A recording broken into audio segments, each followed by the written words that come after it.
نماز فجر۔ نماز فجر ہمارے پورے دن کی کتاب کو کھولنے والی ہے۔ نماز فجر پڑھنے والا اللہ سبحانہ تعالیٰ کی خاص رحمت میں ہوتا ہے، وہ خاص اللہ سبحانہ تعالیٰ کی حفاظت میں ہوتا ہے۔ نماز فجر ادا کرنے والے کی حفاظت کا ذمہ اللہ سبحانہ تعالیٰ کے ذمے ہوتا ہے۔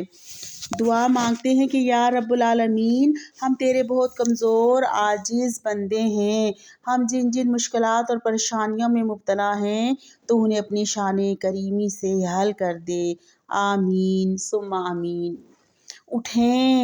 اٹھیں، اللہ ہی وہ ساتھی ہے جو اندھیروں سے نکال کر روشنی کی طرف لے آتا ہے۔